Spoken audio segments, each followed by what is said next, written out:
Hello everyone, this is Kushla and I'm back for another one of my channeling sessions where I'm going to tune into a topic that I've chosen ahead of time.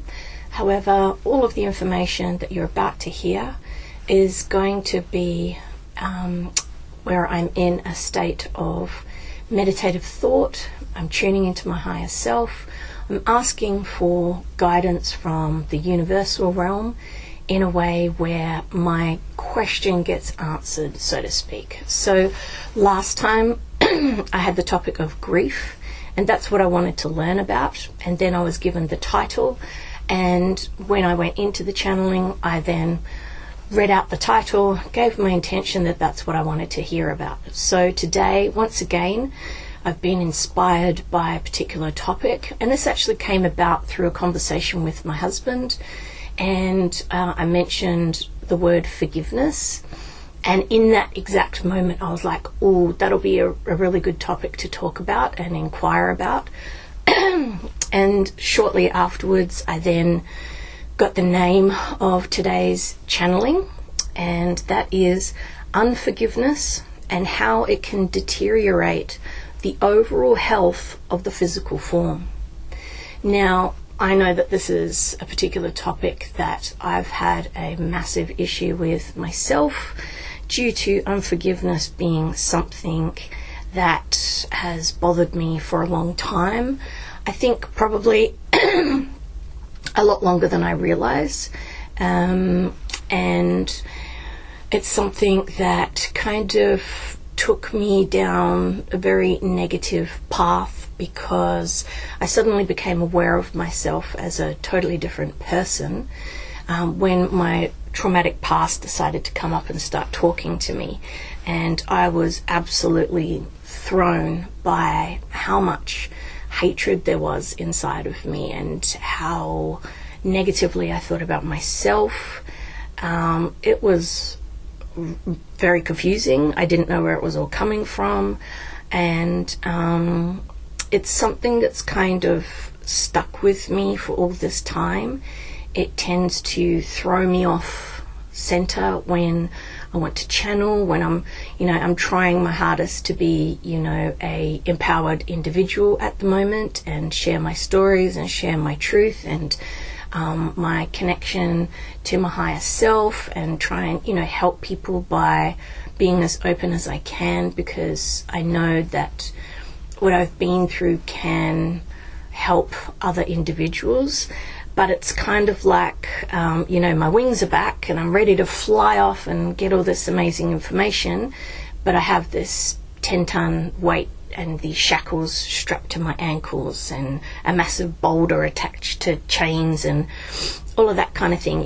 There's something that it's like a rubber band effect where I keep soaring up and then getting yanked back down again. It's been going on this entire time that I've been trying to start my business, start my Facebook page, do my website. Oh my goodness, it's been the most bipolar energy starting 2025. And so I got the title for this particular channeling quite a while ago now, and it's taken me at least 3 weeks to actually get to a point of going, you know what, I'm going to do it. I think maybe because this is quite a triggering topic for me, or it's such a big deal that it made me nervous. I don't know what I'm going to find out. So I've decided to get straight onto it today.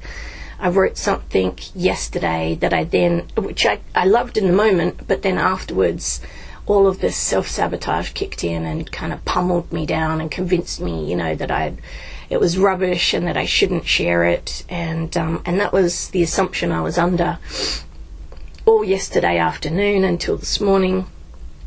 And then the first thing I did this morning was got up and read that bit of information, which was quite long. It was about 13 pages that I'd written front and back already. And I had well and truly convinced myself that it was a load of garbage. And I spent yesterday afternoon laying with my hands on heart center, which is something that I'm going to teach everybody about in another recording. And I laid there, and after about half an hour, that's how depleted I was. After about half an hour, it came through, look, everything's fine. You just need to get used to the fact that you are going to be sharing yourself and your stories and what you know in a very open way. And I mean, once upon a time, this wouldn't have bothered me at all, but it feels like a very big deal to me now. So I got the reassurance from myself. I got it from my intuition. I got it from healing my heart and filling myself up with chi. But still, there was this lingering doubt. And then this morning, I decided to read that passage of information, which, funnily enough, is all about healing your heart center. And when I read it, I was like, actually, this is amazing. Actually, I love this. You know, I don't mind sharing this. This is really positive. This is really empowering. And just by having that switch over into, no, I've got this. I am doing the right thing. I can do this. It then motivated me and fired me up to, right, now, while I'm feeling good, I am going to tackle this unforgiveness recording, and I'm going to do my best to remain stable the whole time, even though I am sweating bucket loads already. The energy's kicked in and I am boiling. I am sweating profusely, even though it's about 9 o'clock in the morning. I've got the aircon on. I've had the fan on. You know, my voice is already trembling. My voice is cutting out as well. So please excuse any of the coughing and the drinking noises. And I will begin.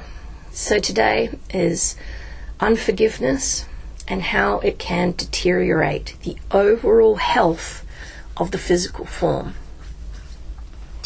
What unforgiveness really means to the mind and the soul and the heart is an overall distrust in that person's ability to let go of what has bothered them before that moment in time. Meaning that an unforgiving mind or an unforgiving heart is one that is confused or perplexed about something that has occurred, or it is in some kind of opposition to the truth of what actually happened. And this causes a standstill to come about, where all of the energy of these points of the body seizes up and says, stop what you're doing, we need to take another look at this. This means that the heart will come to a standstill and say, I'm not processing this feeling energy out of me until this person comes to know themselves differently, so that they no longer feel in a way where they see themselves as to blame for what happened in their reality realm, because no such thing should have occurred. The heart can decide to hold onto energies for a long period of time in the hopes that this individual changes their perception about what occurred in a way where they see things from a more neutral standpoint, rather than being swayed in one direction or another, where blame of someone else comes about, or if that energy is then directed at themselves. It can decide to hold on to massive amounts of wounding and trauma and toxic energies from the experiences that this person has had.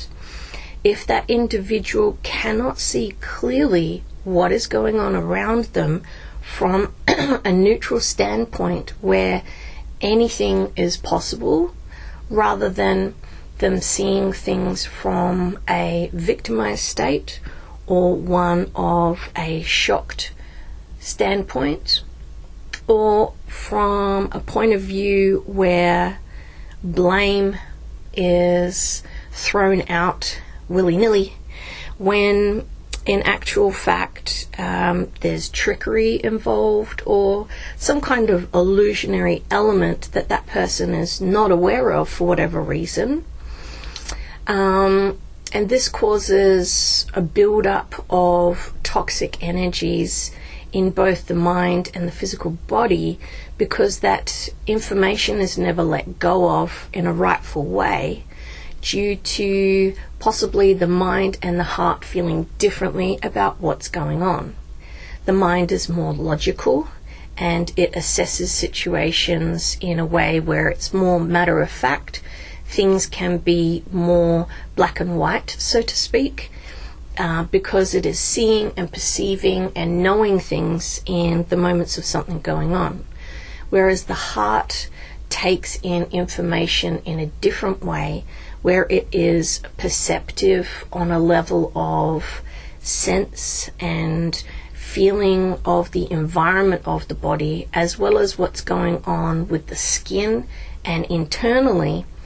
So something like a shock can affect the heart completely differently to how it affects the mind, because the mind can actually be stunned into a state of submission where it's delusional or mindless or outside of its ability to perceive things correctly, such as when a person is unconsciously aware, they're frozen to the spot, they've left their physical form energetically, so they're not fully cognizant of what is going on around them or to them, etc.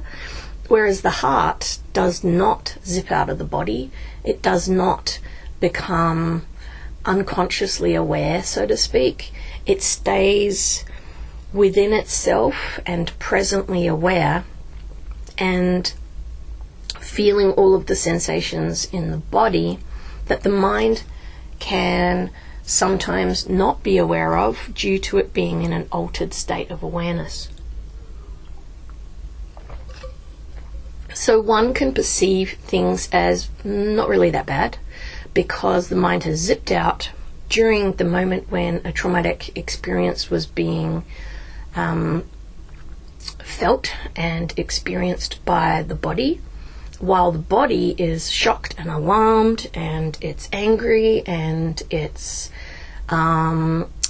fighting off adrenaline and toxic energies of a hormonal kind that are flooding the body that the mind is completely unaware of because it's checked out of reality, it's doing something else with its thoughts. And when it comes back into a present state, it can become confused about what the body is talking about because it wasn't aware that anything negative actually occurred, other than the fright that took it out of its conscious awareness. When these kinds of situations occur, it is possible for energies to remain stuck in the body for all of that person's days, because the mind cannot come to a conclusion about what happened that is in alignment with what the heart felt and experienced. So they can't get along from that point on in a way where a kind of neutral ground is reached and they surrender that waste material of that shocking event that occurred. And this is something that is very common, especially for people who have been frightened often, or who have been in threatening situations where there's yelling and things being thrown around, or some kind of violent outburst, or just a constant worry for their safety and their well-being. And this is something that can leave behind a lot of scarring and wounding that never gets healed because that person is too afraid in the moments of something going on for them to process their reality properly. While unforgiveness is a topic that can cover a broad range of responses from my higher self. This is the avenue that I've been told to go down today because it is the most relevant to what I personally need to clear, and also because there are millions of people out there with this kind of trauma energy in them, of an unforgiveness kind, and that is why I'm choosing to go down the route of talking about the separation of the mind from the heart. I'm explaining this out loud because I was querying it internally, like, oh, hang on a second, we're getting pretty specific here, and I don't know if this is what I'm supposed to be talking about, which is why there was a long pause. So my higher self is just reassuring me that this is the route that we're going down today, because it's a different kind of unforgiveness of self that comes about from being part of a scenario where you are not at fault, but blame comes in your direction, whether that be through a violent outburst, ridicule, mocking, shaming, bullying, convincing you that something is your fault when it is not, or due to a level of coercion going on and you being in environments where everything is your fault always, or you're being accused of things all of the time, or just wild accusations are coming at you that just completely boggle you because you're like, what on earth is going on? I had no idea this was the situation at hand, which can then actually bring about a type of self-punishing behavior from then on. That is something that is a massive issue worldwide, particularly with women, but it can also affect males as well, especially if they've grown up in environments where, say, there was a parent or caregiver at home who was particularly, aggressive, overly so, a bit of a brute, a bit of a tyrant, someone who was, being either physically or verbally or mentally harmful to people, then obviously it's going to affect everybody in the home, whether they are male or female. Okay. Unforgiveness of self is the real topic at hand here today. It is something that can debilitate all of the central nervous system. It can negatively impact the mind and its ability to flow properly from one moment to the next, and it makes it become stuck on things, which I know is a massive problem for me. When it gets triggered or something comes up, then the mind just fixates on that thing. It doesn't let it go very easily. It doesn't move on and think new thoughts. It just wants to think the same ones over and over again, kind of like an obsessive mind state. Like for anyone who has OCD, it's the mind repeating patterns over and over again, and when a thought gets thrown into the mix, then that becomes part of that relentless cycle of thought about a particular topic, for example, or a particular fear. So the unforgiveness of self is a big topic. It is something that I could talk about endlessly for hours and hours over many different recordings. And it is something that has been kind of like the top of my priority list over the last several years, because I came to be in a situation where I couldn't function at all. I couldn't do my healings, I couldn't do readings, I couldn't be psychic in the ways that I wanted to. I couldn't run my business. I couldn't engage with other people properly. I was having a lot of issues with my mental faculties. I had ridiculous negative associations going on all the time.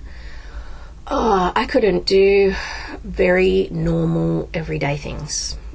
I remember I couldn't cook. I couldn't prepare meals. When it came to making dinner in particular, that was the hardest meal for me. And luckily my husband pretty much just took over.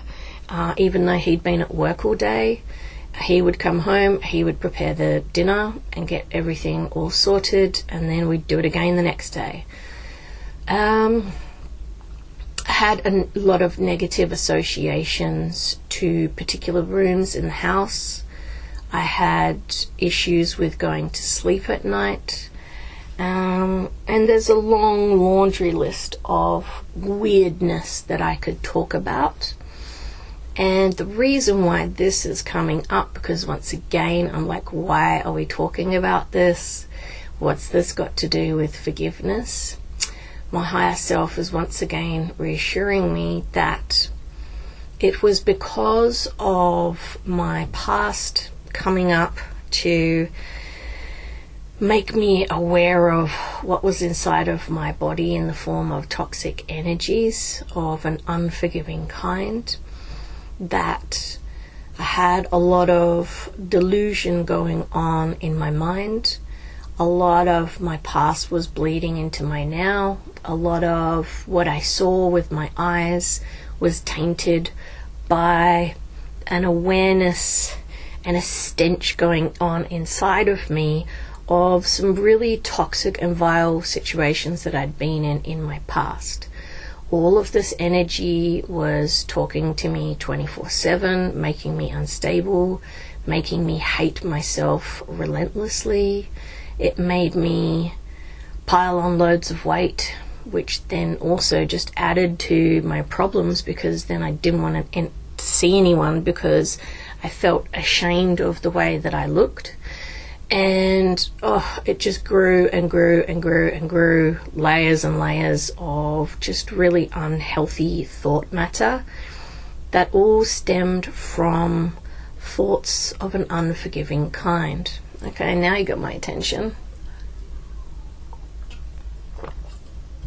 I can see that my mind's kind of like focusing in. It's almost like a nail, you know, a big metal nail that's just been hammered in, and then there's all these kind of strings and cords that are being held in by the nail. So this got my attention. What's all these cords and stuff coming off of it, all of these timelines. I'm going to try and stabilize my emotions as well, because I can feel that they're right there ready to be expressed.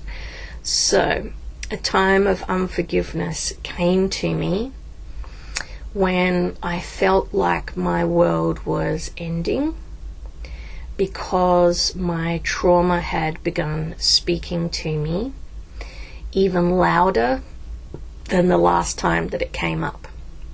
And this time it overthrew me in such a way that it was like a tidal wave knocking all of my insides out of my physical body. So I came to exist outside of myself energetically in a way where I couldn't get back in again, because all of the toxic wave that had knocked me sideways spoke of unforgiveness. This is because a time of my life in my past, of an 8-year period of time, involved me dating men of a particular kind who were coercive, charming, strutting around like, you know, they owned the world kind of thing. And I was just this little follower, this little puppy dog that ran around with them, feeling like crap all the time, because of the way that they were treating me when no one was around. I mean, I could actually say that they were doing things when other people were around, but people kind of didn't really pay attention or take notice of my feelings or how my mood was changing. But that's neither here nor there. I came to be someone who was shell-shocked and existing in a kind of false reality matrix where I believed myself to be fine and just dealing with someone who was a bit nasty to me at certain times, and I wasn't really fully aware of the harm that I was going through because blackouts were a problem for me.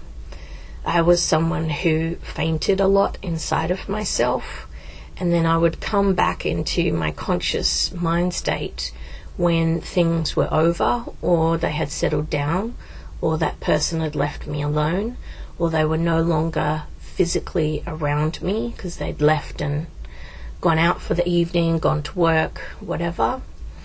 So my mind adapted to, let's black out when we're alone with this person, and then let's only come back into a conscious state when either they're not around, or I'm at work, or sometimes if other people are around us, then that might be okay.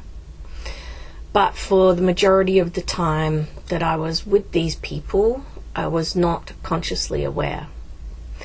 And so this built up a type of toxic thought pattern that has stayed with me ever since, that still affects me to this day, where I zip out of my conscious awareness whenever I sense those people around me, whenever I sense that something shady is about to go down, even if I'm just picking up on an energy in the environment of my body that's actually got nothing to do with what's going on in front of me. Meaning that I could be out at a public location enjoying time with my family members, and due to a kerfuffle going on somewhere in the periphery of where I'm at, because of me being such an intuitive person, as well as being very overly sensitive at the moment because of the things that I've been personally going through, it's possible for me to sense things that have got absolutely nothing to do with what's going on in my own reality. And this can then traumatize me and make me see things incorrectly on a subconscious level, making it hard for me to then let go of thoughts of, was I okay in that moment? Was everything as good as I perceived it to be? Was I safe? Because there's this niggling feeling inside of me that says, hang on, there was something going on. There was some kind of stunt being pulled around me, and it has everything to do with me, and I need to obsessively think about what that could possibly mean to me. And this then makes me go in search of information inside of my body that could possibly relate to that particular kerfuffle that was going on somewhere around me physically.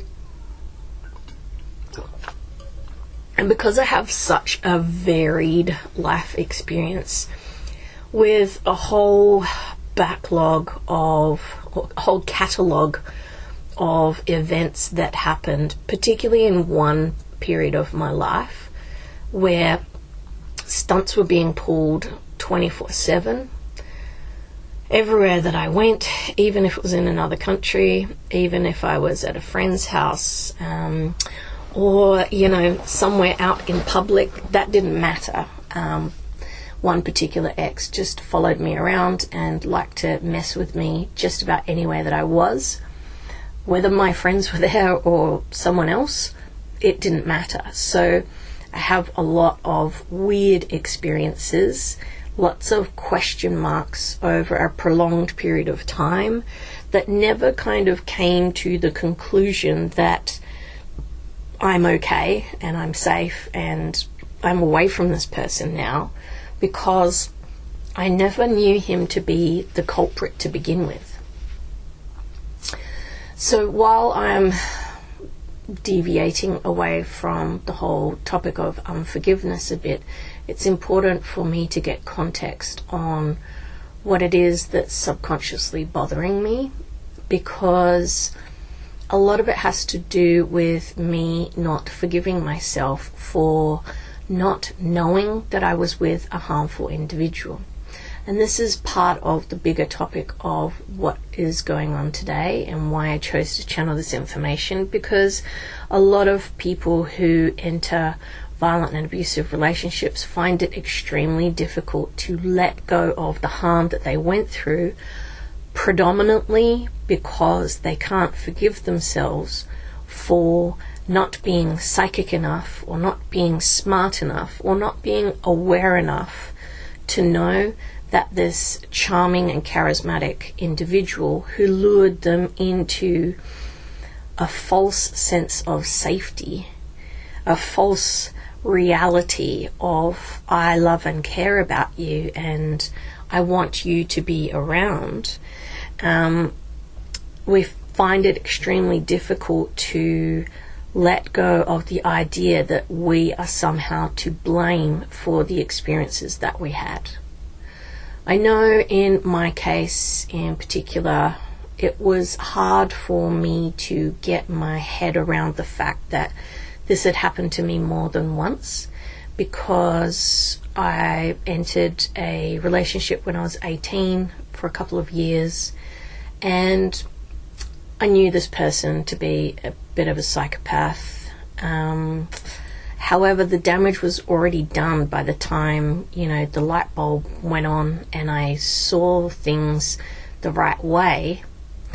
And due to a foundation being laid where I felt so afraid of this person that I daren't not leave him, although I do remember running away from this person many times, including in the middle of the night. And I thought that I was taking assertive action to get away from this person, but he kept pulling me back in with sob stories, and he's had such a difficult childhood, he's had such a difficult life, nobody loves him, his mother's got mental health issues, and there was always something to just reel me back in and make me feel sorry for him. And this just wore me down over time until I stopped trying to run. And this relationship was chaotic. It was all over the place. And I thought myself to be a very strong-willed individual. I thought I was very sure of myself and my mind. I believed myself to be someone who was very observant and smart and had a good head on their shoulders. But this person had already sunk their claws into me and made me feel so low internally that nothing that I did could break me free of the control that he had over me. While this sounds weird for me to hear out loud, because I remember fighting back, and I remember speaking up, and I remember running away, and I remember getting away multiple times, I did keep going back, and I did keep falling for the same tricks, and I did keep thinking these dumb thoughts that we were madly in love and we're meant to be together and we're soulmates, because that was a word that he threw around a lot. He's very, very good with his words, giving me beautiful cards with, all of this poetry-like talk of nonsense about love. And I nearly said the word forgiveness. He was always asking for forgiveness. Yeah. He was always saying sorry for his bad behavior, and I kept putting it down to, he's such a troubled individual and I can help him, I can save him, I can fix him, I can love him back to health, kind of thing. And he played on this. Bring me back to a point of neutrality again, so I don't keep rattling off about this individual. This laid the foundation in me of a toxic kind. I was seeing it actually, just like this grid of black energy. The words that were said to me in those violent moments, in the moments of being put down, accused of ridiculous things that were against my nature. The accusations, the threats, the craziness. Oh, I'm now remembering more things as well that was said to me. All of this laid a foundation of confusion internally. Should I leave this person? What are they going to do to themselves if I do? There was always this worry of this person possibly taking, their own life, for example, if I was to leave them because nobody else loved them.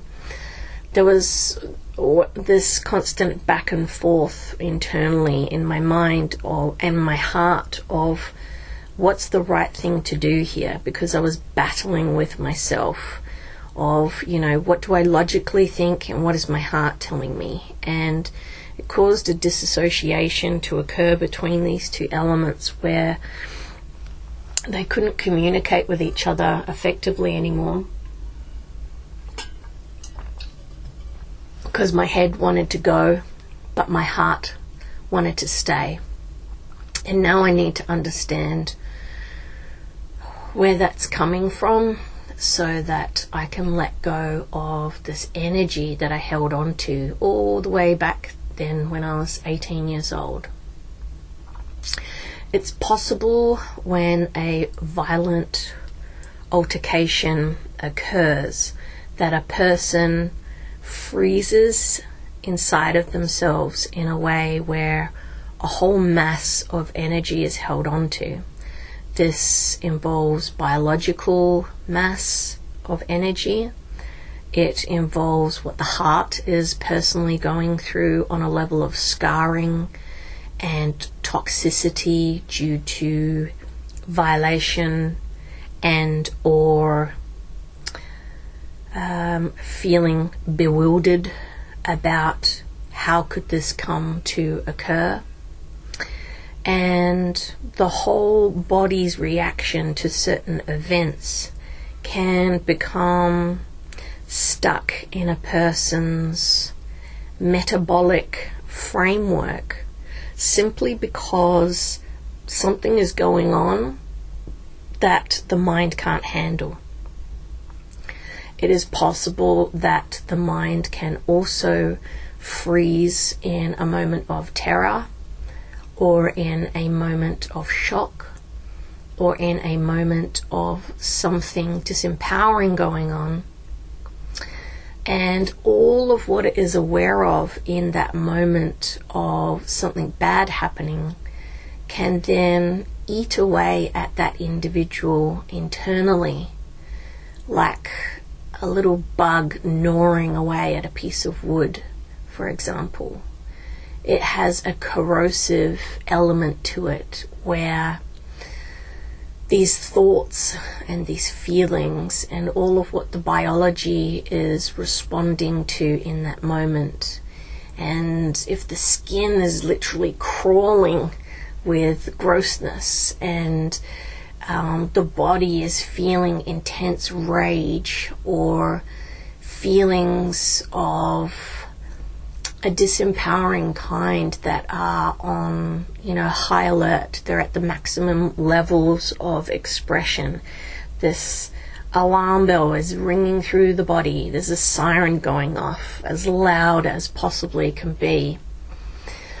And if this energy then remains stuck inside of this person's being, even if it is silenced, even if it is suppressed, even if it is held down and told to shush itself because this person's escaped this violent individual, they've moved away, they've moved on with their life, and their life has improved in some way, it does not mean that this energy is gone.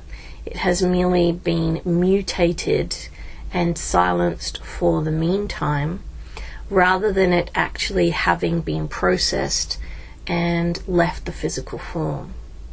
It is important to know this for anyone who has ever been through a violent or intimidating situation, as well as for anyone who's been through a shock that startled them in the moment to the maximum degree. However, they then possibly walked away from the situation unharmed or unscarred, or even if they went through something where a massive blow came to them emotionally, energetically, physically, and yet they managed to survive what was going on, like a car crash, for example. There's all of that shock and intimidation of, oh my God, what's going to happen? Then the blow comes to them, and you know what? They survived. They walked away from that situation.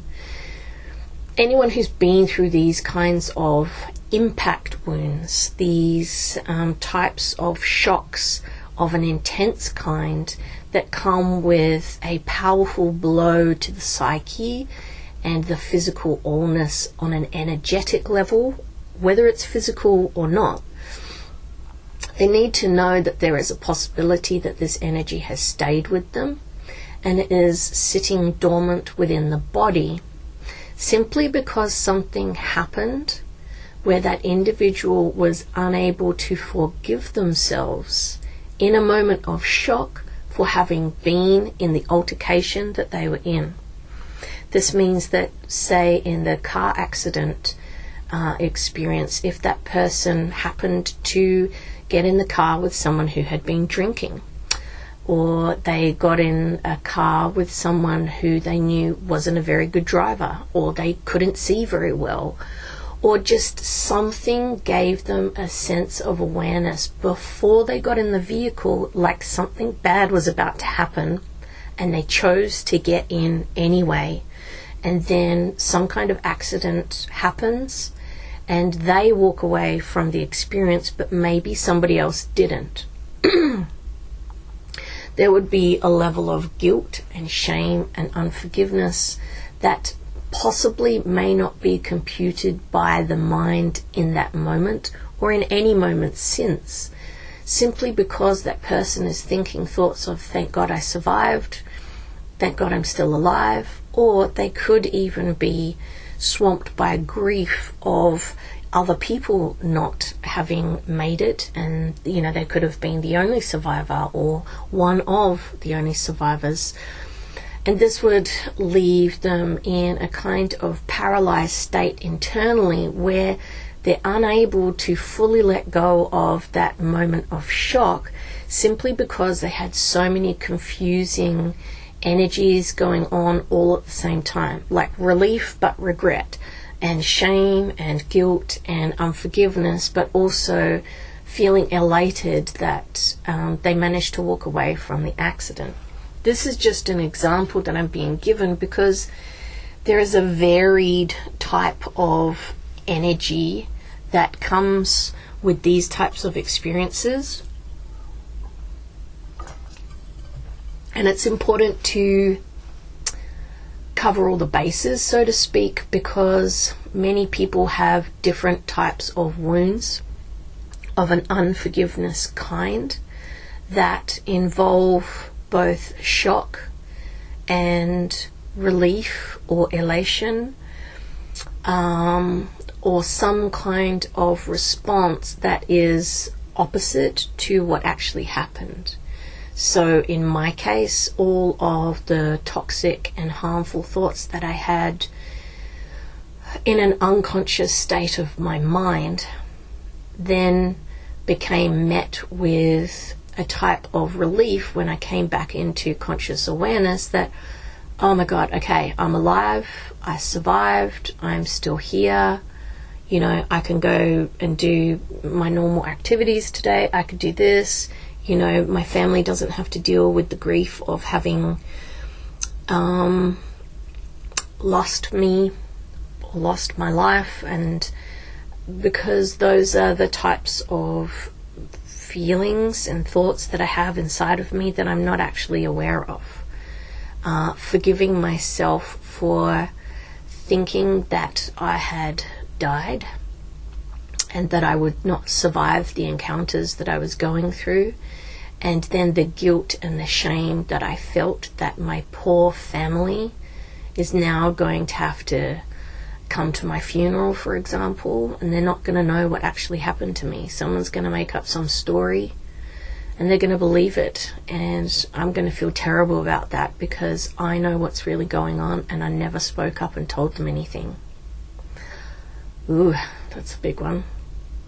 I have all types of shame and guilt and hatred of self for putting myself into situations, supposedly, that were harmful for me to be in, and me apparently blaming myself and thinking that it was all my fault, and me believing that I was responsible for being in those situations when I was not.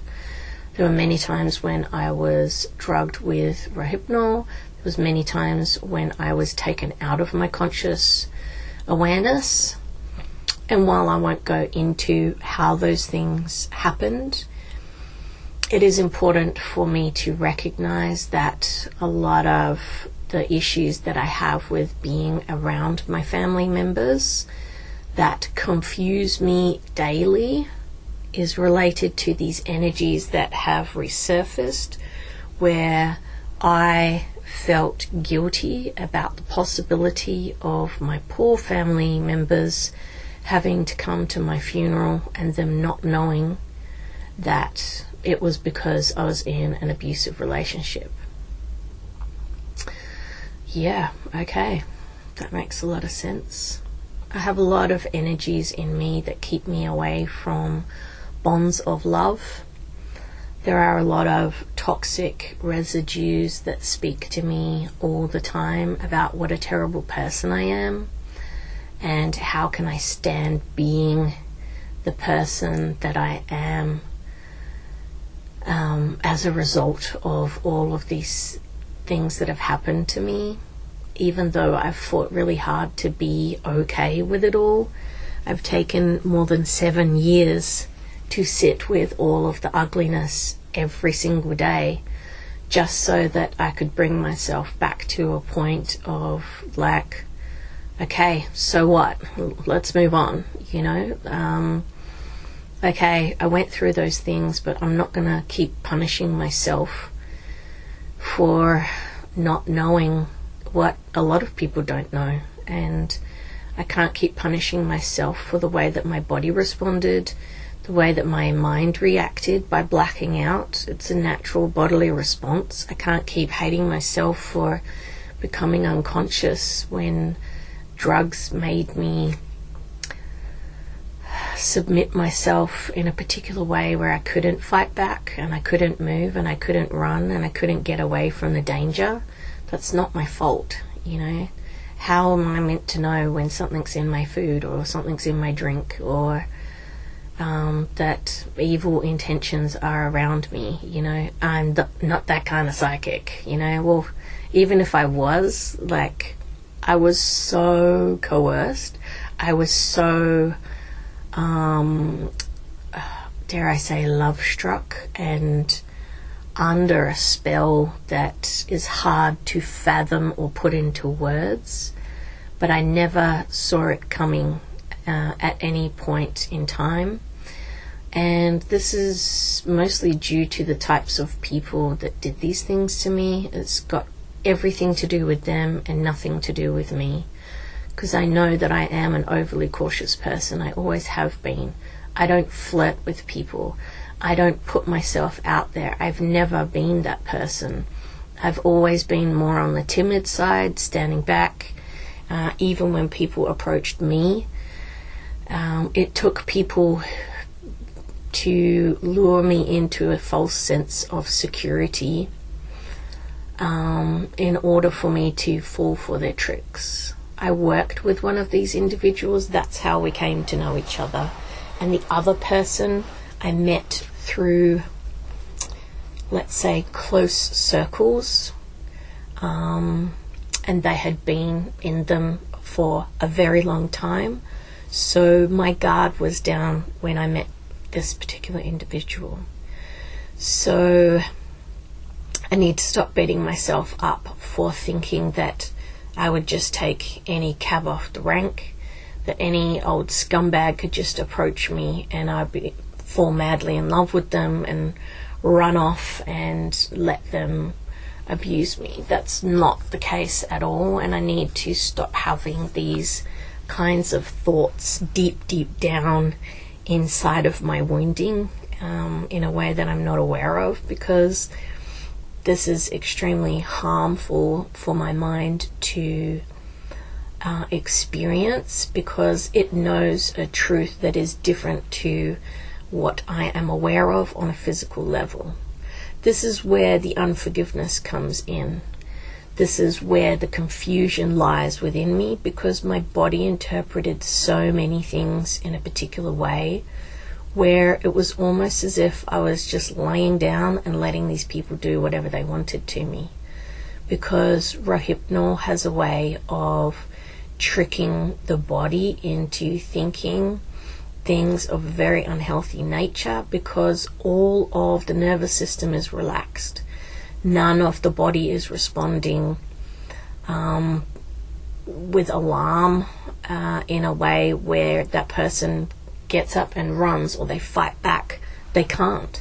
So it is almost as if that individual likes what's going on, or that they're okay with it, or that they have just willed themselves to go through the experience and just deal with the repercussions, when the body is extremely angry about this happening.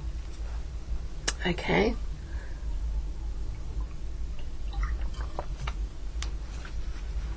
I have a lot of damage inside of me, as do many people, many that don't even realize it. I have a lot of damage inside of me that speaks of me not being willing to save myself, not trying to save my own life, not trying to prevent bad things from happening to me not responding to physical violence, me not trying to fight off attackers, and me laying down the red carpet, so to speak, for people to take advantage of me, because that is how my body felt in moments of unconsciousness.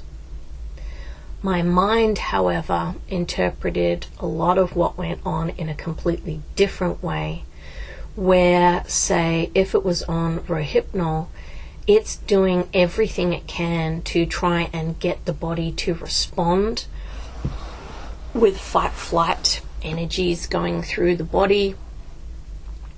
It's like I can see my mind pulling on strings, like pulling on the cables in the body, do something, run, doing what it would normally do, sending out these signals of like punch, kick, push, and the body's not doing what it wants it to. It's like they're seeing things from a completely different point of view, where the mind is saying, I was doing everything I could to try and get you out of that situation, but the body was not responding. While the body is, and the heart is going, how could you let us go through that? You did nothing to try and prevent the situation. And it's like they're angry at each other. I'm not talking to you. It's like they're both sulking and they're both pissed off with one another. And this has created a disconnection between the communication with my heart and my physical form and my mind.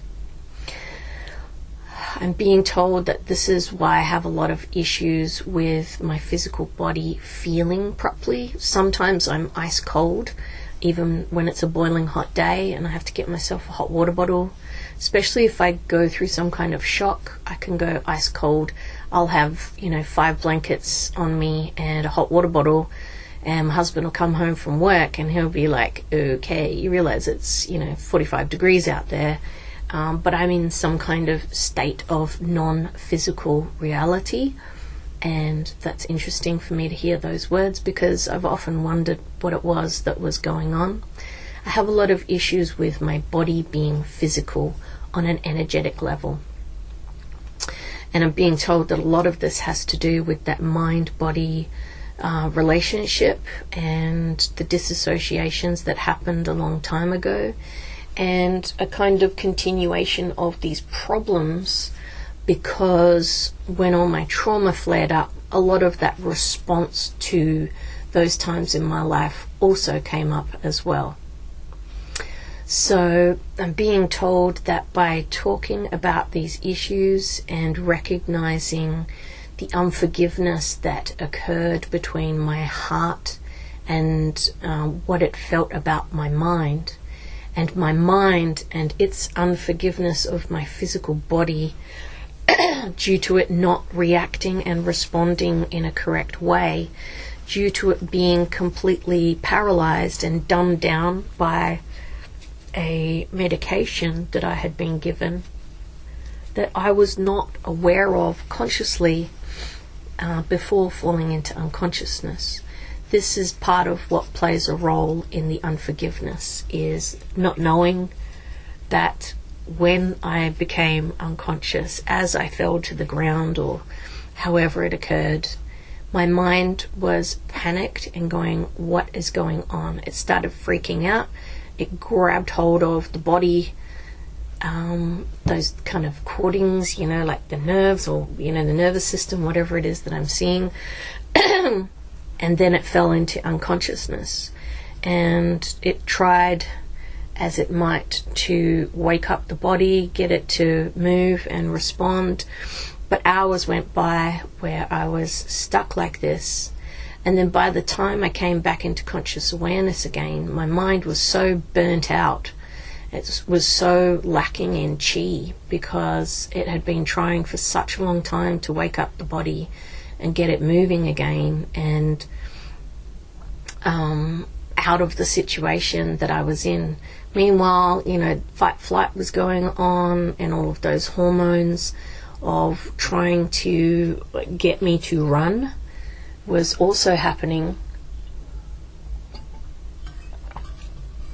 So by the time that the heart and the mind and the physical body kind of all came back into reality again, I was full of so much toxic material that spoke about what happened to me from two totally different points of view.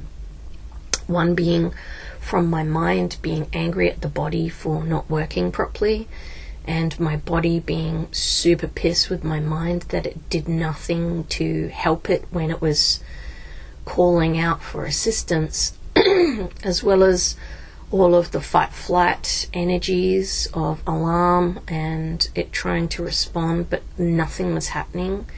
And then all of the confusions and the pain that my mind went through, where it couldn't understand why the body wasn't working. And it was almost like it believed in those moments of non-response that I had somehow come to pass away, and it was just not aware of it. And it sat there waiting for my soul to leave my body in a complete way where it never came back again. Oof.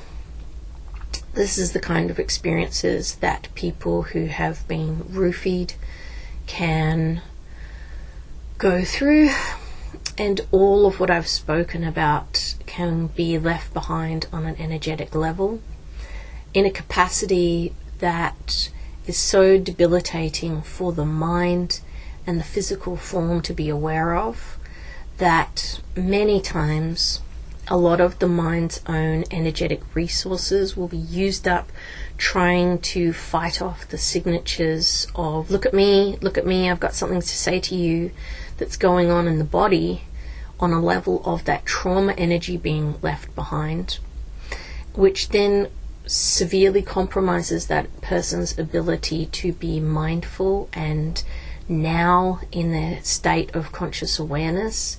And this often leads to bouts of daydreaming and being in an altered state of awareness. It can cause this person to have issues with their mind skipping and tripping out and becoming unruly. It can cause obsessive compulsive disorders where people relentlessly think about the same subjects over and over again. Fears and phobias can come up and become a part of that matrix of worry and obsession that the mind is going through, leading to strange actions being taken by that individual where they repeat things over and over again, in a physical expression of that energy instead of it just being mental alone.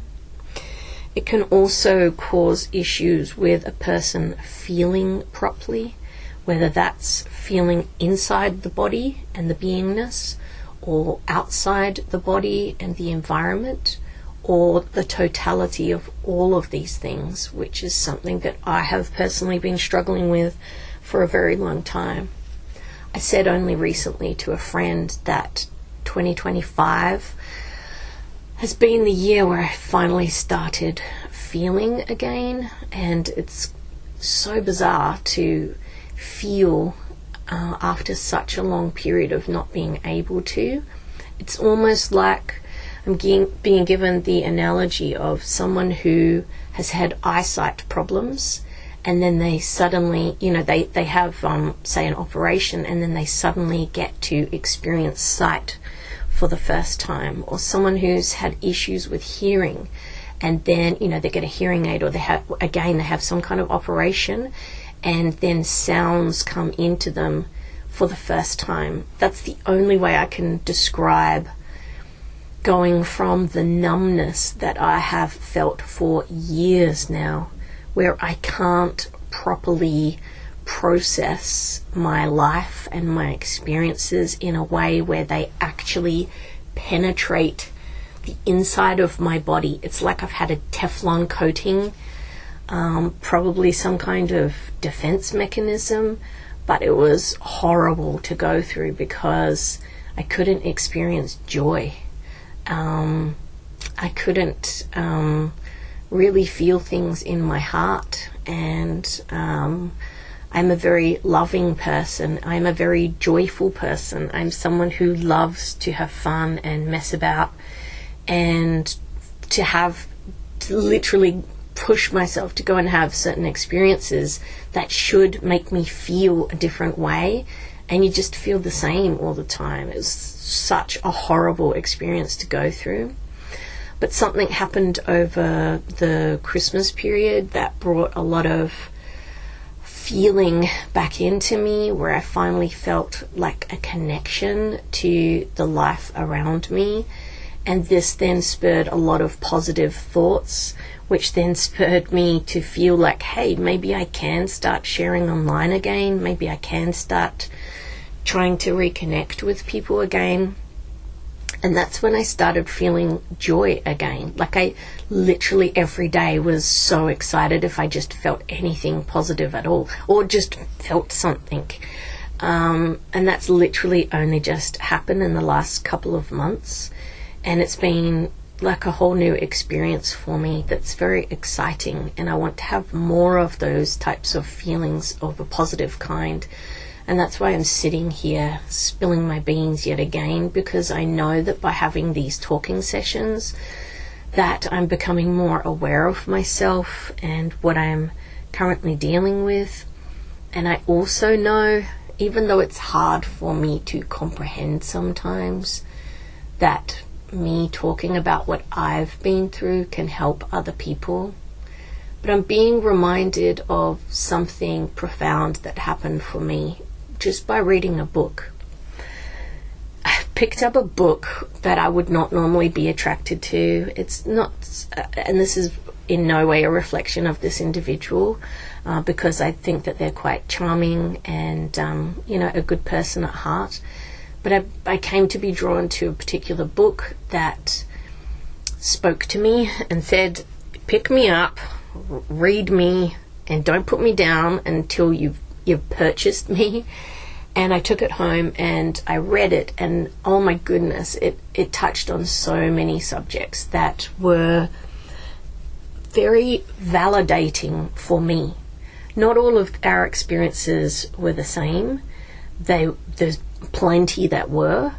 However, there were certain topics that she touched on that the way that it made her feel and the types of environments that she was in was definitely something that I resonated with. I read that book 3 times, And you know what? The second time I read it, I found a whole bunch of information that I don't even remember reading the first time, because I was so triggered that I was lifting out of my body and kind of blacking out in the moments that I was reading the book.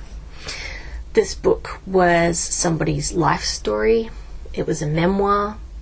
And I will say it was Paris Hilton's book. It's, you know, I've known about this individual for a very long time. However, you know, I wasn't particularly drawn to learning about her. You know, she's doing her thing, I'm doing my thing, it's all good.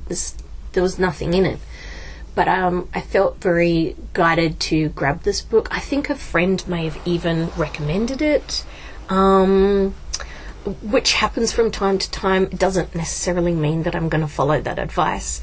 But boy, oh boy, it was very affirming on many, many levels. And this is why I'm bringing this up. This is why I've been guided to talk about this, is because by me reading her life story, by her sharing her thoughts, her feelings, how things affected her, how things wounded her, I became healed, because I could relate to so much of what she spoke about. As I said, I read that book 3 times. I can't tell you a book that I've read 3 times. I can't tell you a book that I've read from start to finish in years, most of my adult life. So for me to read it 3 times was a very big deal.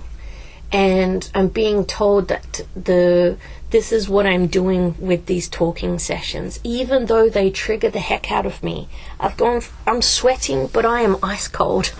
I've got blankets, I've got a dressing gown, you know, I'm holding a crystal, I've got tons of water, I've got rushes of cold energy going through me, because this is not easy for me to do. You know, I've been locked up for a very long time where I could not talk to people. I could not express what the hell my problem was. And part of why I am doing these recording sessions is so that I clear a massive backlog of energy in expression. And just as I was greatly affected in a positive way by reading the life story of Paris Hilton from her own point of view and her own perceptions of her reality and her own feelings of how things affected her, I too will affect people in a certain way by sharing what I know and what I'm tuning into, as well as me being guided by higher information to make me say the right words, say things in the right way, touch on the right topics, share the right stories, and not go into things too deeply where I then become afraid of what I'm doing. But let me tell you, it's still triggering me in a way where I'm going, oh my God, I can't believe I'm doing this.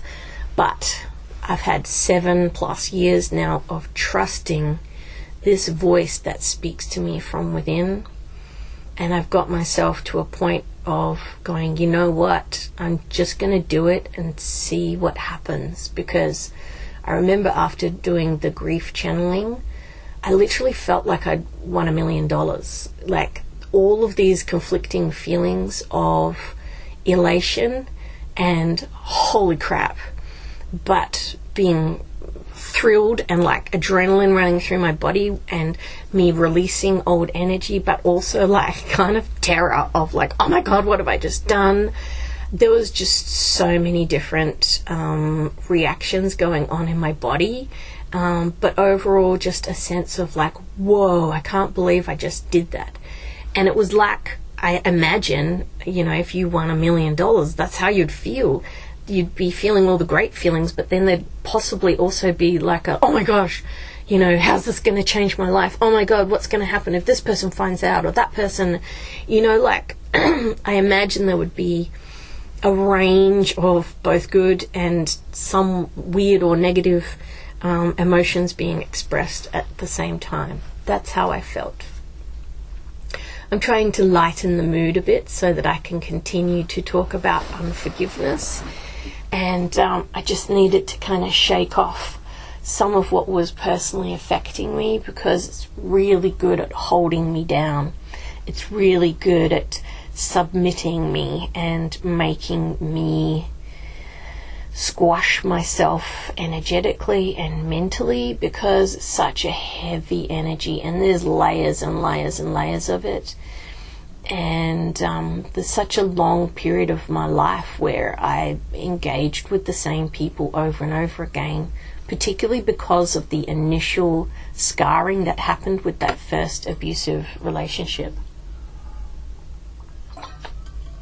And also because of the mixed messages that my mind was connecting with, where I loved this person a lot, and I put up with a lot that I was aware of consciously, but I did not know that this person was harming me in a way where I was unconscious. So with that aspect added to the mix, it created a foundation of toxic energy in me and really warped thoughts about who I was, because I was supposedly allowing this to occur. On many levels, I did keep going back to this person. I did allow certain behaviors to continue to a certain degree, mostly because I was living with this person, and you kind of have to take into account, like, how's this going to change my life? Where am I going to go? Am I going to have to go back home and face my parents and try and tell them what's going on? Like, I don't have anywhere else to live. This person convinced me to live with them pretty early on, which was a trait that actually happened in another relationship as well. Like, very quickly I moved in with this person so that they could have complete and utter control over me. And by living with them, again, I reaffirmed thoughts that I'm okay with this behavior. I'm okay with what's going on. And that wasn't the case at all. I was very not okay with it. And it took me nearly 20 years to finally figure out what was going on and why, for all of that time of my adult life, I had weird malfunctions going on with my body, weird stuff going on with my mind and my awarenesses. I had a lot of shutdowns going on. I've just been dealing with a lot of weirdness for a very long time. I became agoraphobic at multiple different times, but it kind of disguised itself when I lived in Queensland because I didn't really know anyone. So, I could easily go and teach a workshop once a month, or once every couple of months, because I wasn't hanging out with these people socially and, like in my spare time. I was very antisocial. It's just because I lived somewhere where I had not grown up. There was a scattering of people that I knew through my work, and they all lived miles away from me, so it was easy for me to not see that actually the agoraphobia is something that I've been dealing with for all of this time in my adult life, but I only remember it kicking in back in 2007, and then I left Perth in 2009. So I lived in Queensland for 4.5 years, so I was kind of unaware of a lot of the things that were bothering me because I thought life was great, and then it was when I moved back to Perth, I got hit with a lot of issues, stayed in Perth for 2 years, then I took off again, went back to Queensland, wasn't doing so well in Queensland, but once again, I didn't have a car. I was living on top of a mountain. I didn't really leave my home. So, the very infrequent connections that I had with other people was only if they came to my home. So again, I wasn't really fully aware of how badly things were affecting me. But then since I've moved back to Perth this time, and I've been here for over 7 years now, I've been very, very, very aware of just how uncomfortable I am around other people, how hard it is for me to go into public settings, But I really dedicated myself to at least reconnecting with my family and pushing myself to spend time with them and to try and fix the bonds that I have with them over and above every other person, because I felt like it would probably be easier for me to reconnect with friends because there's a different kind of relationship there. In saying that, that's been virtually impossible for me to do as well. But I really wanted to try to mend things with my family, because from their point of view, I've just been avoiding them and not acting in a great way, and they can have a lot of thoughts about the person that I am because of my behaviour, without them really knowing the intricacies of what I've personally been dealing with.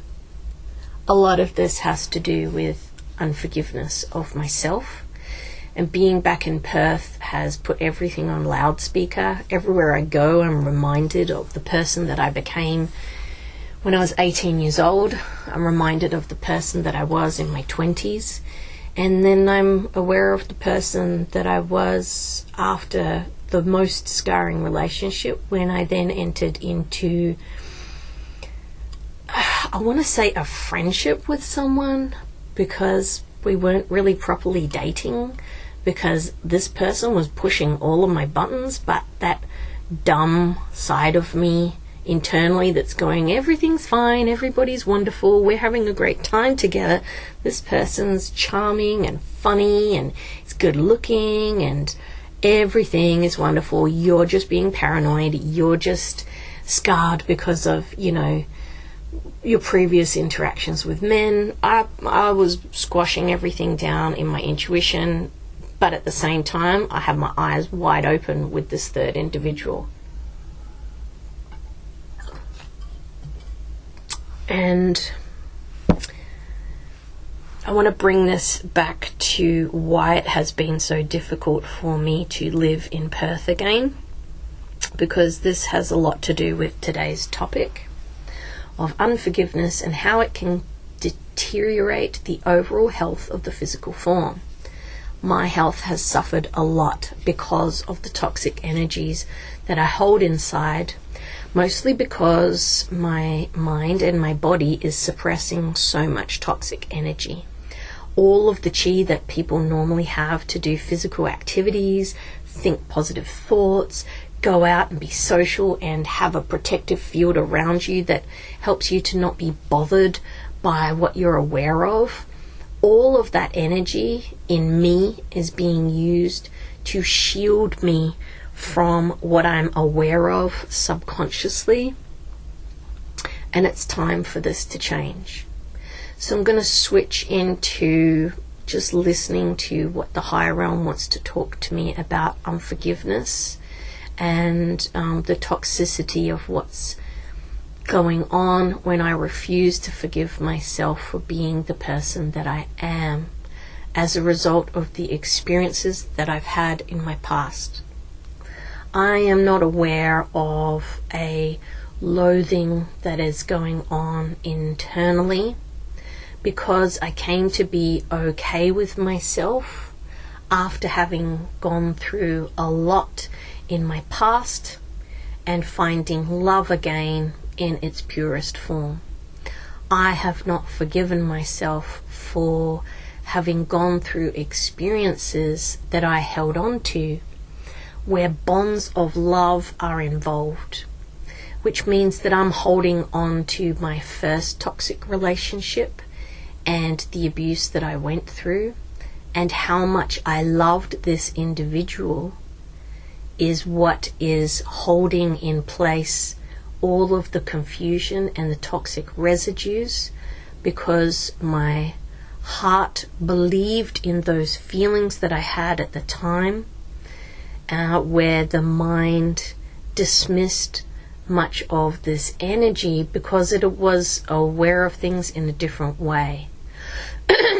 It is a kind of unforgiveness of self that I'm not aware of, where a person can hold on to a relationship and the way that it scarred them due to the mind being fixated on, I love this person, I care for this individual, I love how I feel around them, this person is special to me, because this is how I was feeling in the moments that I became unconsciously aware.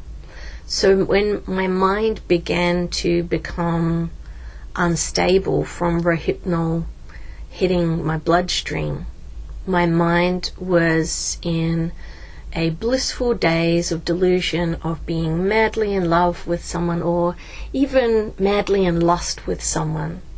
And when it looked to the heart also felt the same, but then standing in front of me was someone who was about to do something scarring. And in a moment of perplexed thinking, I became frozen in time in a way where nothing bad had happened yet, and yet I became frightened and aware of this individual in a particular way, where dread filled all of my body, and a freeze frame happened internally between my mind and my heart that I've never let go of. Meaning that there's an image in my mind of this individual smiling and waving at me as I came to succumb to the drug Rohypnol. And this is something that confused me because of the animation of this individual's body acting as if everything was okay, and the smile confusing me that something loving was going on, or something great was occurring, or that this person was being sweet and cute with me, when in actual fact something sinister was about to occur. I feel a guilt and an unforgiveness of myself that can't quite be fathomed in this now moment of me talking, because I thought this individual to be great and charming and funny and charismatic and cheeky and a friend of mine. I didn't know him to be a harmful individual. So when he waved and he smiled and he was being silly with me, I went to wave back and be silly too, only my body wouldn't respond, and this sent a shockwave through my body right before I passed out. I hold an unforgiveness in me of not being able to use my body in a rightful way in that moment where a scare went through me, so that I could defend myself from what happened next. And that energy is mixed up with a confusion about, do I really love this person, or am I being tricked into thinking that I love them because my body is having a response of a loving kind due to the drug that has been administered into my body, sending out a particular kind of signature of relaxation, because it is used as a sedative. It can be used as anti-anxiety medication. It can be used to relax the physical form so that it goes to sleep for people with insomnia. So my body misinterpreted the signals that were going out as a type of, I'm so happy right now, or I'm filled with bliss, or I am really enjoying life right now. And that energy became confused by me when I woke up again, that I was madly in love with this individual, when that was not the case at all. This energy has remained stuck inside of me ever since, And it happened again and again over the course of that relationship.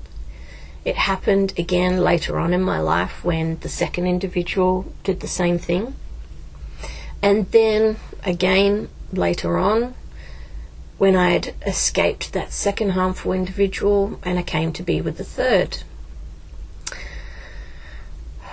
This is a tactic that is used by people who know about the effects of drugging someone with Rohypnol. And while I'm not going to go into that in these sessions, a type of confusion can come over someone as they fall into sedation.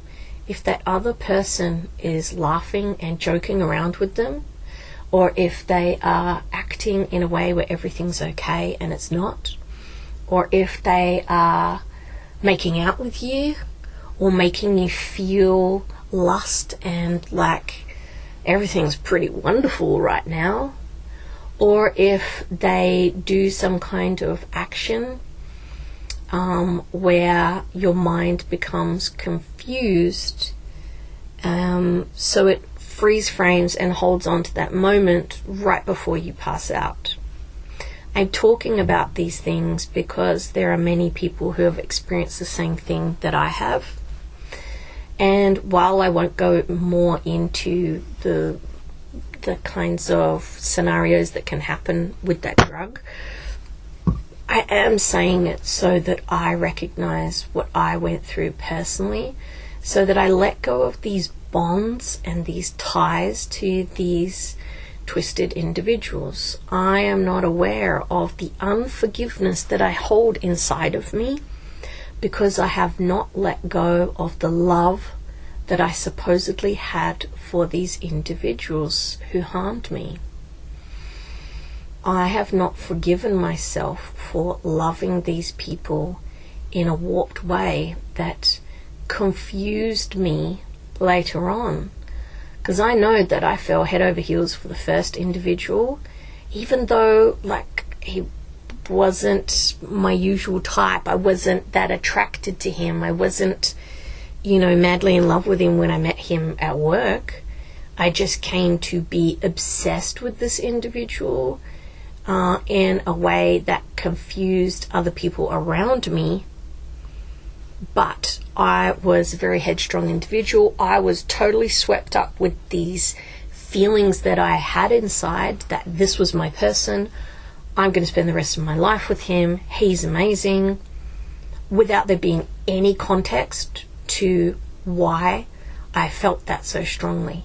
I clearly remember my best friend at the time, the person I was living with, warning me, saying, "You're spending too much time with this person.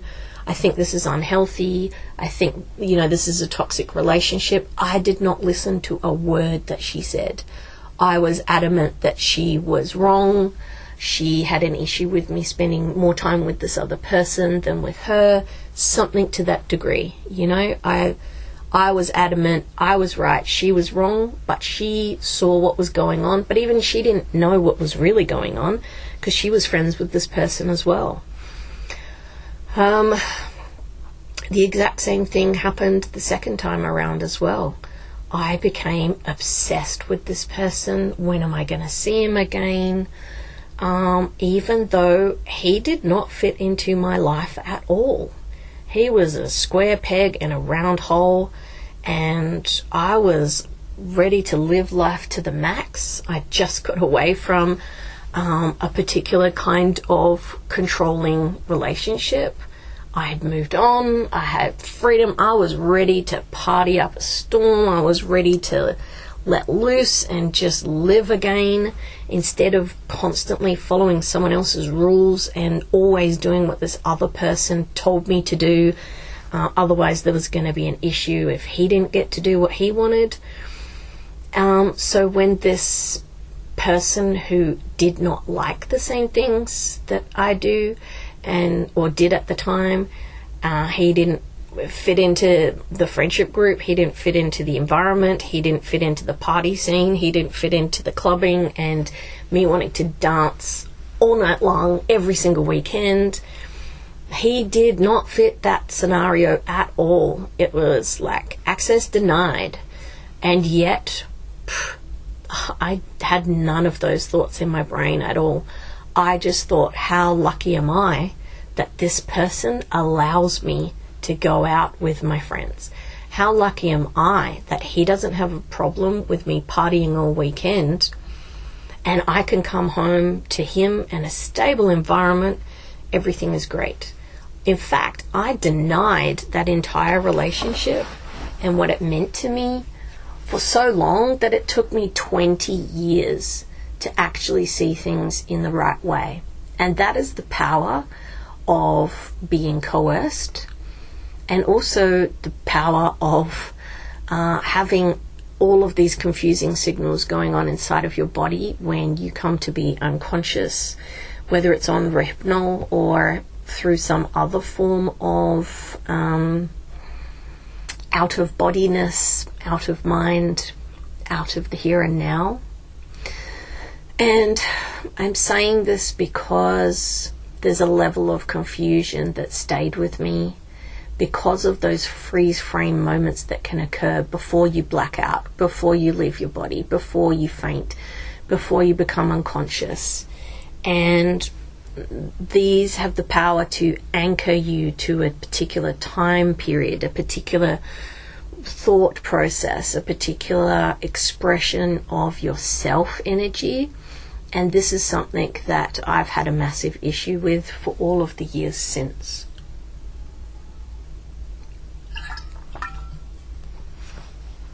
So I'm winding down what I'm talking about now to focus more on the forgiveness of self rather than the flip side, which is talking about how a person can come to be unforgiving in a way that they're not really even consciously aware of because of them experiencing a shock or a stun or an experience that threatened them in some way, whether that's, through a car accident or the possibility of, a life-altering event occurring. It can stay with a person in a freeze frame kind of way where all of the biology response is held on to, as well as a picture of what happened at that moment in time, and all of this remains stuck in that person's body in a capacity where this clump of toxic residue can then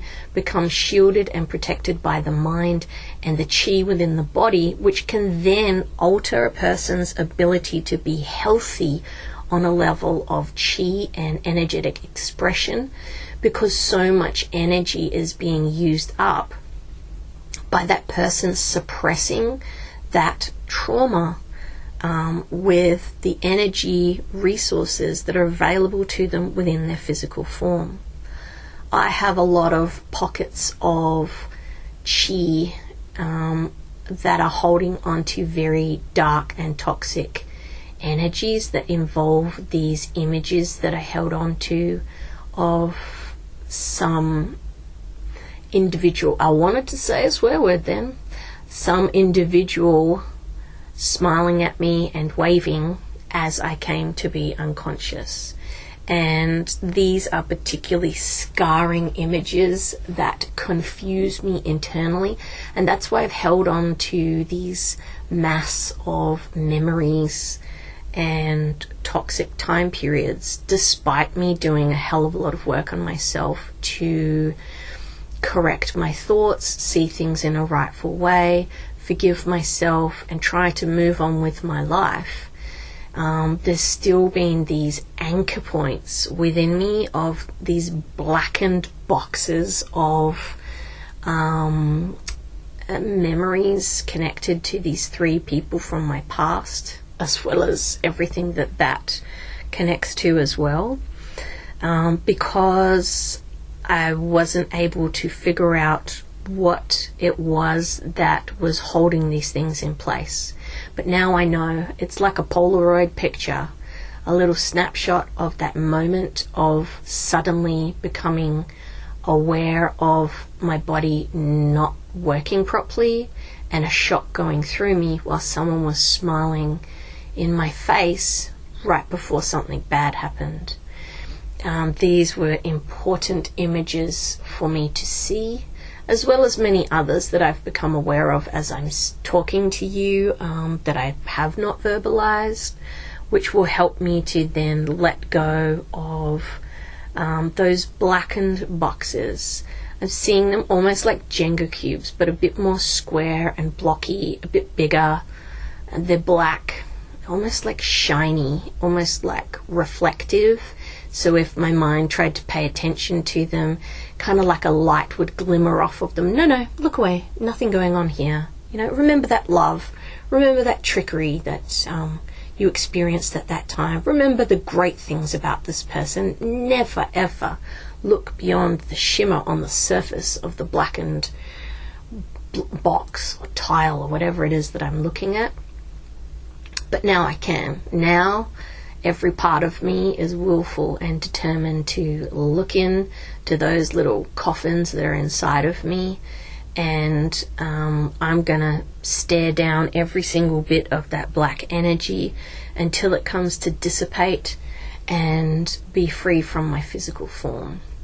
And I know that the reward on the flip side of doing that, on the flip side of me feeling all of the disgusting energy as it leaves my physical body, which makes me tense, and it can make me go into shock, and it makes me go cold, and it makes me feel horrible and disgusting. But I know that it doesn't last long, and that, if it's not the next day, it'll be a couple of days later that I wake up and I'm like, okay, good, I feel different, I feel better, and then some kind of inspiration comes to me, or some light-hearted thought, or some new idea comes to me about what can I talk about next? What can I bring through that's going to help me to get to the next point of my evolution? And realistically, this is what my business is. I don't even know if I can call it a business. I'm starting up a website and a page on Facebook where I'm just going to talk. I'm going to create things with words that helps me first, because I'm the one channeling it. I'm the one who gets to hear it first. I'm the one that gets to let go of toxic energies first.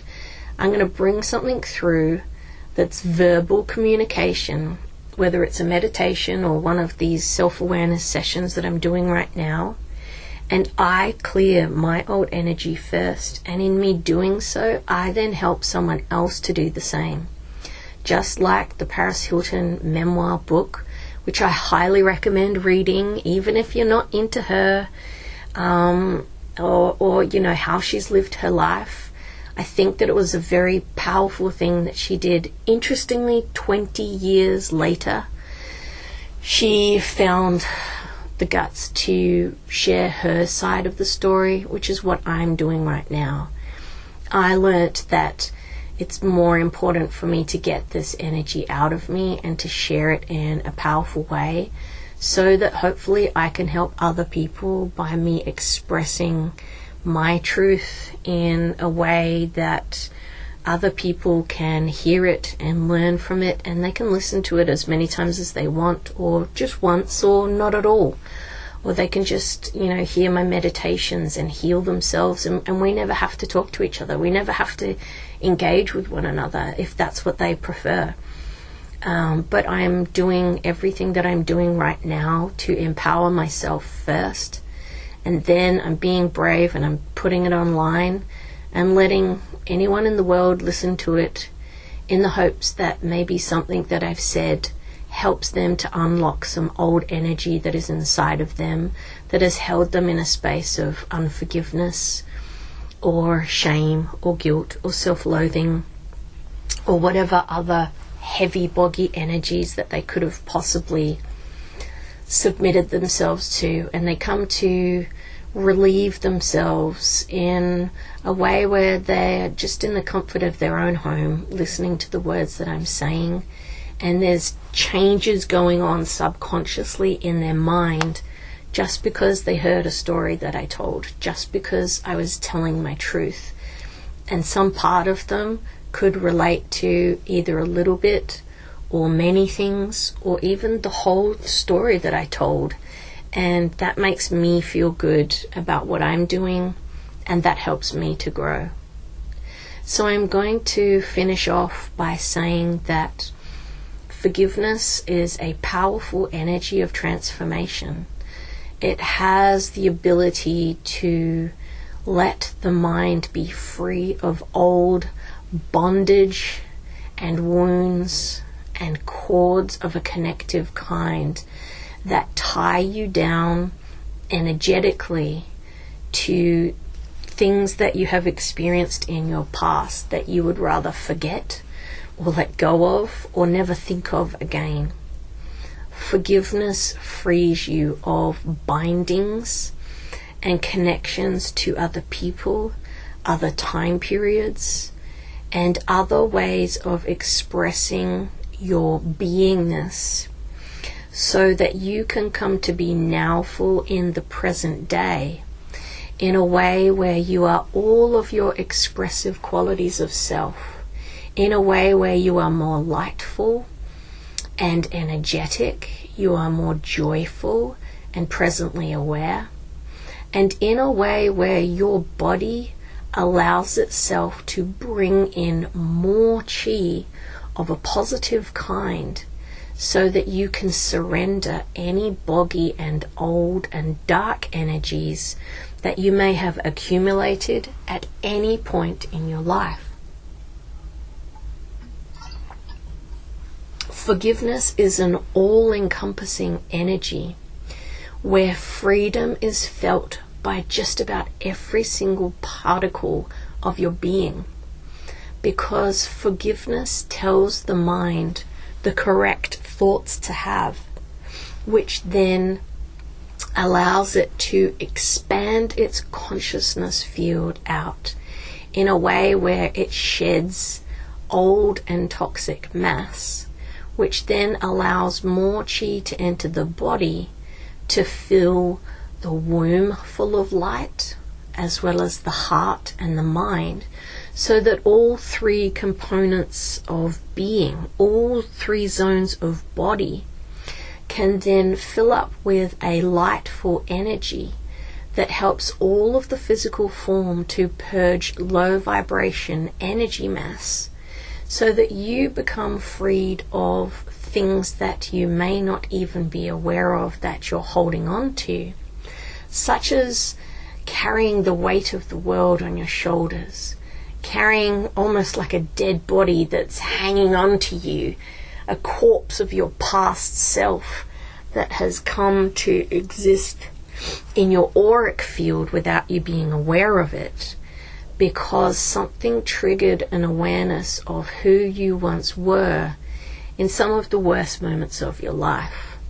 Forgiveness has the power to set you free in a universal way, which means that in every direction of thought, in every direction of feeling, in every direction of emotion, and in every direction of belief, you can become freed of old and toxic energies that make you submit yourself to feeling low vibration energy in a way that is harmful for your physical being.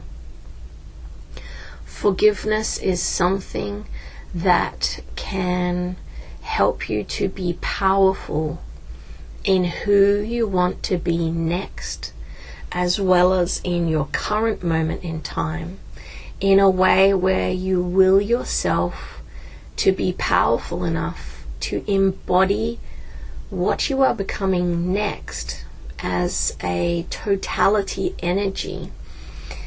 In other words, a incarnation of self that you are willing yourself to become next, due to all of the hard work that you've done to evolve yourself out of one state of being into the next. Because forgiveness has the power to magnetically attract to you all of the abundance that you could ever hope to embody. And this fills your being with a truthful energy of self that says, I am forgiving, I am nowful, I am the person who I'm meant to be, and I am letting go of my past with ease, because forgiveness of self is with me right now in this moment, and it is telling me that I am far more powerful than I imagined myself to be. And it is telling me that I have overcome so many adversities, and I have come to be a completely different and unique individual right now as I'm hearing these words being spoken to me. And all I have to do is just believe that what I'm hearing is the truth, and it sets me free from a mountain of old anxiety and stress and painful feelings that do not belong in my now. And I come to be who I rightfully believe that I should be, because I am willing myself to change. Forgiveness gives me the ability to say the right things on the inside of my body, because I know I deserve a better life than the one that I've been living for a long time now. And I know that wholeheartedly, because forgiveness has allowed me to change my perception of self. I hope that the words that I've shared with you today have inspired you to change your own beliefs in self as well. And I hope that you've enjoyed what I have expressed to you with words today, and that you've felt some kind of relief or the shedding of old energy, or maybe you came to think differently about the person that you are or that I am, and that this has brought about some form of transformation within you as well. I want to summarize now by saying I thank you all for being here with me today.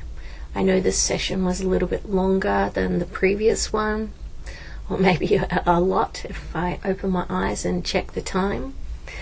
But I really do appreciate you taking the time to sit with me and hear what I have to say, because it really does encourage me to keep going, keep sharing, and keep tuning into myself and my higher realm to hear what it is that I need to learn first, so that my audience can also transform their old feelings of self as well. I want to thank you in advance if you leave a like or a comment, or you share my post today, because this means a great deal to me, especially the comments. Like, I really appreciate everybody who left one behind last time. It really meant a lot to me. Sometimes it triggers me to read what you have said, because I automatically think that it's going to be something bad or that I did something wrong. But I know that this will change over time as I get used to this form of expression.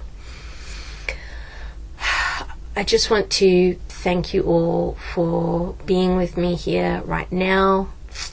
I'm feeling good about what I'm doing, and again, I'm going to have to muster the courage to just hit share, even though all of my internal analytics is going, oh, you better check, you better listen to it again, you better make sure that you haven't said too much and you haven't overshared, because obviously this is something that is internally bothering me, because I always want to do the right thing.